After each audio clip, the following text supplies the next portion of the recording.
ನಮಸ್ಕಾರ ಸ್ನೇಹಿತರೆ. ಒಂದ್ ಕಡೆ ಅಮೆರಿಕ ಇರಾನ್ ಮೇಲೆ ಕೆಂಡ ಕಾರ್ತಿದೆ.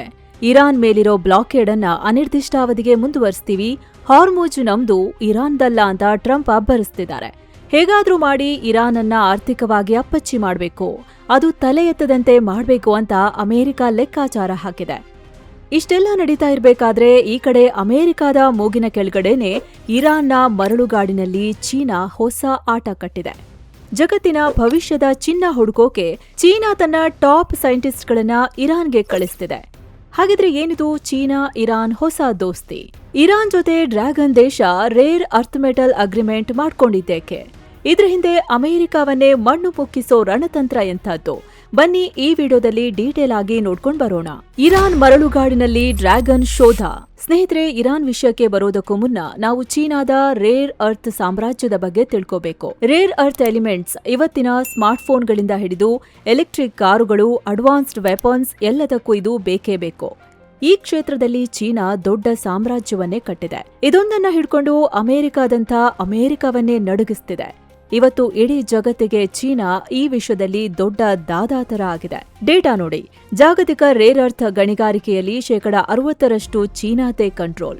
ಅದನ್ನ ರಿಫೈನ್ ಮಾಡೋ ಕೆಪಾಸಿಟಿಲಿ 90-92% ಚೀನಾ ಕೈಯಲ್ಲಿದೆ. ಇನ್ನು ಮ್ಯಾಗ್ನೆಟ್ ಮ್ಯಾನುಫ್ಯಾಕ್ಚರಿಂಗ್ನಲ್ಲಿ 90% ಪ್ರಾಬಲ್ಯ ಚೀನಾದೆ.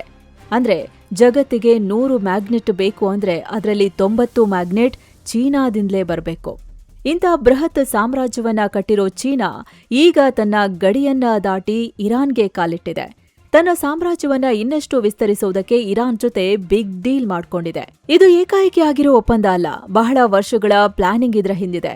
ಚೀನಾದ ನ್ಯಾಷನಲ್ ನ್ಯಾಚುರಲ್ ಸೈನ್ಸ್ ಫೌಂಡೇಶನ್ ಅಂದ್ರೆ NSFC ಮತ್ತು ಇರಾನ್ನ ಇರಾನ್ ನ್ಯಾಷನಲ್ ಸೈನ್ಸ್ ಫೌಂಡೇಶನ್, ಈ ಎರಡೂ ಸಂಸ್ಥೆಗಳು 2017ರಲ್ಲೇ ಚೀನಾದ ರಾಜಧಾನಿ ಬೀಜಿಂಗ್ನಲ್ಲಿ ಒಂದು ಮಹತ್ವದ ಒಪ್ಪಂದಕ್ಕೆ ಸಹಿ ಹಾಕಿದ್ವು. ಆ ಒಪ್ಪಂದದ ಮುಂದಿನ ಹೆಜ್ಜೆಯಾಗಿ ಈಗ ಒಟ್ಟು 5 ಪ್ರಮುಖ ಕ್ಷೇತ್ರಗಳಲ್ಲಿ ಜಂಟಿ ಕಾರ್ಯಾಚರಣೆ ಶುರುವಾಗಿದೆ. ಅದರಲ್ಲಿ ಮೊದಲನೇದ್ದು ಮತ್ತು ಅತಿ ಮುಖ್ಯವಾದದ್ದು ಇದೇ ರೇರ್ ಅರ್ತ್ ಮೆಟಲ್ ಶೋಧನೆ ಮತ್ತು ಪ್ರಾಸೆಸಿಂಗ್. ಅದನ್ನ ಮುಂದೆ ಡೀಟೇಲ್ ಆಗಿ ಹೇಳ್ತೀವಿ. ಅದಕ್ಕೂ ಮುಂಚೆ ಇನ್ನುಳಿದ 4 ಕ್ಷೇತ್ರಗಳು ಯಾವುವು ಅಂದ್ರೆ, 1 ರೋಗಗಳನ್ನ ಪತ್ತೆ ಹಚ್ಚೋ ನ್ಯಾನೋ ಮೆಟೀರಿಯಲ್ಸ್, 2ನೇದು ಪೊಲ್ಯೂಷನ್ ಮಾನಿಟರಿಂಗ್, 3ನೇದು ಭೂಕಂಪ ನಿರೋಧಕ ತಂತ್ರಜ್ಞಾನ ಮತ್ತು 4ನೇದು ಗ್ರೀನರ್ ಮ್ಯಾನುಫ್ಯಾಕ್ಚರಿಂಗ್. ಈ 5 ಕ್ಷೇತ್ರಗಳಲ್ಲಿ ಇರಾನ್ ಮತ್ತು ಚೀನಾ ವಿಜ್ಞಾನಿಗಳು ಒಟ್ಟಾಗಿ ಕೆಲಸ ಮಾಡ್ತಿದ್ದಾರೆ.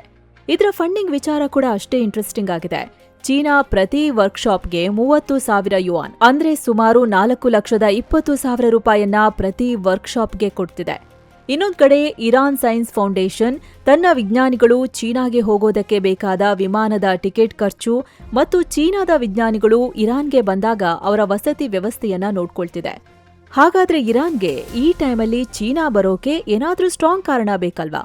ಏನದು? ಇರಾನಲ್ಲಿ ರೇರ್ ಅರ್ತ್ ಖಜಾನೆ. ಸ್ನೇಹಿತರೆ, ಚೀನಾ ಸುಖ ಸುಮ್ನೆ ನಾವು ನೀವು ಡೀಲ್ ಮಾಡ್ಕೊಳ್ಳೋಣ ಅಂತ ಹೋಗಲ್ಲ, ಎಲ್ಲದಕ್ಕೂ ಕಾರಣ ಇರುತ್ತೆ.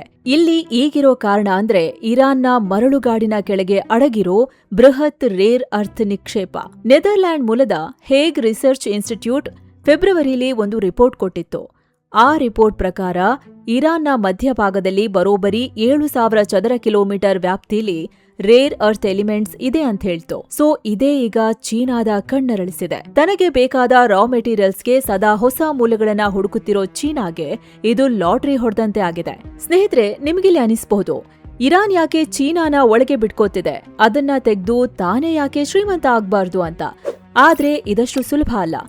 ನಿಕ್ಷೇಪ ಇದ್ರೂ ಇರಾನ್ಗೆ ಅದನ್ನ ಹೊರತೆಗೆದು ಬಳಸಿಕೊಳ್ಳೋ ಸಾಮರ್ಥ್ಯ ಸದ್ಯಕ್ಕೆ ಇಲ್ಲ. ಅದಕ್ಕೆ ಸುಮಾರು ಕಾರಣ ಸಿಗ್ತವೆ. ಈಗ ನೋಡಿ, ಇರಾನ್ ಮೇಲೆ ಅಮೆರಿಕ ಸ್ಯಾಂಕ್ಷನ್ಗಳ ರಾಶಿಯನ್ನೇ ಹೇರಿದೆ. ಈ ಸ್ಯಾಂಕ್ಷನ್ಸ್ಗಳಿಂದಾಗಿ ಇರಾನ್ಗೆ ವಿದೇಶಿ ಬಂಡವಾಳ ಬರ್ತಿಲ್ಲ, ಹೊಸ ಮಾಡರ್ನ್ ಎಕ್ವಿಪ್ಮೆಂಟ್ಸ್ ತರಿಸಿಕೊಳ್ಳೋಕೆ ಆಗ್ತಿಲ್ಲ. ಇನ್ನು ರೇರ್ ಅರ್ತ್ ಪ್ರೊಸೆಸಿಂಗ್ ಅಂದ್ರೆ ಬಾವಿಯಿಂದ ನೀರು ಸೇದಿದಷ್ಟು ಸುಲಭ ಅಲ್ಲ. ಮಣ್ಣಿನಿಂದ ಸಿಗೋ ಅದಿರಿನಲ್ಲಿ 17 ಬೇರೆ ಬೇರೆ ಎಲಿಮೆಂಟ್ಗಳಿರುತ್ತೆ. ಅದನ್ನ ಒಂದೊಂದಾಗಿ ಬೇರ್ಪಡಿಸಬೇಕು. ಇದಕ್ಕೆ ಸಾಲ್ವೆಂಟ್ ಲಿಕ್ವಿಡ್ ಎಕ್ಸ್ಟ್ರಾಕ್ಷನ್ ಅನ್ನೋ ಅನೇಕ ಹಂತದ ಅತ್ಯಂತ ಕಠಿಣ ರಾಸಾಯನಿಕ ಪ್ರಕ್ರಿಯೆ ಮಾಡಬೇಕು. ಇದಕ್ಕೆ ಅಪಾರ ಪ್ರಮಾಣದ ಎನರ್ಜಿ ಬೇಕು, ಸಾವಿರಾರು ಲೀಟರ್ ಕೆಮಿಕಲ್ಸ್ ಬೇಕು. ಇದಕ್ಕಿಂತ ದೊಡ್ಡ ತಲೆನೋವು ಅಂದ್ರೆ ಅದರಿಂದ ಬರೋ ಟಾಕ್ಸಿಕ್ ವೇಸ್ಟ್, ಅಂದ್ರೆ ಒಂದು ತರಹದ ವಿಷಕಾರಿ ತ್ಯಾಜ್ಯ. ಇದನ್ನ ಮ್ಯಾನೇಜ್ ಮಾಡೋ ಟೆಕ್ನಾಲಜಿ ಸದ್ಯಕ್ಕೆ ಇರಾನ್ ಬಳಿ ಇಲ್ಲ. ಆದ್ರೆ ಚೀನಾ ಈ ವಿಶ್ವದಲ್ಲಿ ದಶಕಗಳ ಹಿಂದೆನೇ PhD ಮಾಡ್ಬಿಟ್ಟಿದೆ. ಇದಕ್ಕೆ ಬೇಕಾದ ಎಲ್ಲಾ ತಂತ್ರಜ್ಞಾನ ಇದೆ. ಹೀಗಾಗಿ ತನ್ನಲ್ಲಿರೋ ಸಂಪತ್ತನ್ನ ಹೊರತೆಗೆಯೋದಕ್ಕೆ ಇರಾನ್ಗೆ ಚೀನಾದ ಕಾಲು ಹಿಡಿಯೋದು ಅನಿವಾರ್ಯವಾಗಿದೆ. ಅಮೆರಿಕಾದ ಉಸಿರುಗಟ್ಟಿಸುತ್ತಿರೋ ಚೀನಾ. ಸ್ನೇಹಿತರೆ, ಚೀನಾ ರೇರ್ ಅರ್ತ್ ಮೆಟಲ್ ವಿಷಯದಲ್ಲಿ ಯಾರ ಕೈಗೂ ಸಿಗ್ತಿಲ್ಲ.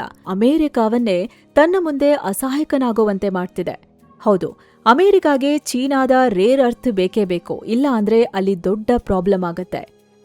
ಸ್ವಲ್ಪ ಗಮನಿಸಿ, ಅಮೆರಿಕಾದ ಹೆಮ್ಮೆ ಎನಿಸಿಕೊಂಡಿರೋ F-35 fighter jet permanent magnets, radar ಮತ್ತು ಎಲೆಕ್ಟ್ರಾನಿಕ್ ವಾರ್ಫೇರ್ ಸಿಸ್ಟಮ್ಸ್ಗಳಲ್ಲಿ ಈ ರೇರ್ ಅರ್ತ್ ಯೂಸ್ ಆಗತ್ತೆ. ಅಲ್ಲದೆ ಅಡ್ವಾನ್ಸ್ಡ್ ಮಿಸೈಲ್ಗಳು, ಎಲೆಕ್ಟ್ರಾನಿಕ್ಸ್ ಮತ್ತು EV ವೆಹಿಕಲ್ಗಳು ಇವೆಲ್ಲವೂ ರೇರ್ ಅರ್ತ್ ಮಿನರಲ್ಸ್ ಮೇಲೆ ಡಿಪೆಂಡ್ ಆಗಿವೆ. ಆದ್ರೆ ದುರಂತ ಅಂದ್ರೆ ಅಮೆರಿಕ ತನ್ನ ಒಟ್ಟು ರೇರ್ ಅರ್ತ್ ಬಳಕೆಯ 67%ಗೂ ಹೆಚ್ಚು ಭಾಗ ಬೇರೆ ದೇಶಗಳನ್ನೇ ನಂಬಿದೆ. ಅದರಲ್ಲಿ 71% ಇಂಪೋರ್ಟ್ ಆಗೋದು ಎಲ್ಲಿಂದ ಗೊತ್ತಾ? ಅದೇ ಬದ್ಧ ವೈರಿ ಚೀನಾದಿಂದಲೇ. ಇನ್ನು ಕೆಲವು ಕ್ರಿಟಿಕಲ್ ಎಲಿಮೆಂಟ್ಗಳಿಗೆ ಅಮೆರಿಕ 100% ಚೀನಾದ ಮೇಲೇನೆ ಅವಲಂಬಿತವಾಗಿದೆ. ಇದನ್ನೇ ಅಡ್ವಾಂಟೇಜ್ ಆಗಿ ತೆಗೆದುಕೊಂಡಿರೋ ಚೀನಾ ಅಮೆರಿಕಾಗೆ ಸ್ಟ್ರೈಕ್ ಕೊಡ್ತಿದೆ. ಇತ್ತೀಚೆಗಷ್ಟೇ ಅಮೆರಿಕಾದ MP ಮೆಟೀರಿಯಲ್ಸ್ ಮತ್ತು USA ರೇರ್ ಅರ್ತ್ ಅನ್ನೋ ದೊಡ್ಡ ಕಂಪನಿಗಳ ಮೇಲೆ ಚೀನಾ ದಿಢೀರ್ ರಫ್ತು ನಿರ್ಬಂಧ ಹೇರಿದೆ. ಒಂದ್ ಕಡೆ ಸಪ್ಲೈ ಕಟ್ ಮಾಡ್ತಿರೋ ಚೀನಾ, ಇನ್ನೊಂದ್ ಕಡೆ ಈ ತರ ಇರಾನ್ನ ಹೊಸ ನಿಕ್ಷೇಪಗಳನ್ನ ತನ್ನದಾಗಿಸಿಕೊಳ್ತಿದೆ. ಸ್ನೇಹಿತರಲ್ಲಿ, ಚೀನಾ ಇರಾನ್ ಪ್ಲಾನ್ ಸಕ್ಸಸ್ ಆದ್ರೆ ಅಮೆರಿಕ ಇರಾನ್ ಅನ್ನ ಆರ್ಥಿಕವಾಗಿ ಕಟ್ಟಿ ಹಾಕಬೇಕು ಅನ್ನೋ ಪ್ಲಾನ್ಗೆ ಹೊಡೆತ ಬೀಳುತ್ತೆ.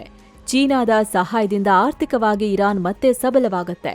ಇದಕ್ಕೆ ಅಮೆರಿಕ ಏನ್ ಮಾಡುತ್ತೆ ಅಂತ ಕಾದ್ ನೋಡ್ಬೇಕು. ಸ್ನೇಹಿತರೆ, ಚೀನಾ ರೇರ್ ಅರ್ತ್ ಕ್ಷೇತ್ರದಲ್ಲಿ ಬೆಳೀತಿರೋದು ಬರೀ ಅಮೆರಿಕಕ್ಕಲ್ಲ, ಭಾರತಕ್ಕೂ ದೊಡ್ಡ ಅಪಾಯ. ಒಂದ್ ಕಡೆ ಅಮೆರಿಕಕ್ಕೆ ಇದರ ಪೆಟ್ಟು ಎಷ್ಟು ದುಬಾರಿ ಆಗುತ್ತೆ ಅಂತ ಗೊತ್ತಾಗಿದೆ. ಚೀನಾದ ಈ ಬ್ಲಾಕ್ ಮೇಲ್ ಇಂದ ತಪ್ಪಿಸಿಕೊಳ್ಳೋದಕ್ಕೆ ಈಗ ಅಮೆರಿಕ ಭಾರೀ ಒದ್ದಾಟ ನಡೆಸ್ತಿದೆ. ತನ್ನದೇ ಆದ ಪ್ರತ್ಯೇಕ ಸಪ್ಲೈ ಚೈನ್ ಕಟ್ಟೋದಕ್ಕೆ ಶತಪ್ರಯತ್ನ ಮಾಡ್ತಿದೆ. ಇದಕ್ಕಾಗಿ ಟ್ರಂಪ್ ಆಡಳಿತದಿಂದ ದೇಶೀಯ ಕ್ರಿಟಿಕಲ್ ಮಿನರಲ್ ಪ್ರಾಜೆಕ್ಟ್ಗಳಿಗೆ ಅಂತಾನೆ ಬರೋಬ್ಬರಿ $3 ಬಿಲಿಯನ್ ಅಂದ್ರೆ 28,000 ಕೋಟಿಯ ಹೂಡಿಕೆ ಮಾಡಲಾಗಿದೆ. ಈ ಕಡೆ ಭಾರತನೂ ಅಲರ್ಟ್ ಆಗ್ತಿದೆ. ಯಾಕಂದ್ರೆ ಅಮೆರಿಕದ ಜೊತೆಗೆ ಚೀನಾ ಭಾರತವನ್ನ ಕೂಡ ಆಗಾಗ ಹೆದರಿಸುತ್ತೆ, ರೇರ್ ಅರ್ತ್ ಎಕ್ಸ್ಪೋರ್ಟ್ ಅನ್ನ ನಿಲ್ಸುತ್ತೆ. ಸೊ ಚೀನಾನ ನಂಬ್ಕೊಂಡು ಕೂತ್ರೆ ನಮಗೆ ದೊಡ್ಡ ಅಪಾಯವಿದೆ. ಸೊ ಈಗಾಗಲೇ ಭಾರತ ಚೀನಾದಿಂದ ಇಂಪೋರ್ಟ್ ತಗ್ಗಿಸೋಕೆ ರೇರ್ ಅರ್ತ್ ಮೆಟಲ್ಗೆ ಸಂಬಂಧಿಸಿದಂತೆ 7,280 ಕೋಟಿ ರೂಪಾಯಿಯ ಪ್ರಾಜೆಕ್ಟ್ ಲಾಂಚ್ ಮಾಡಿದೆ.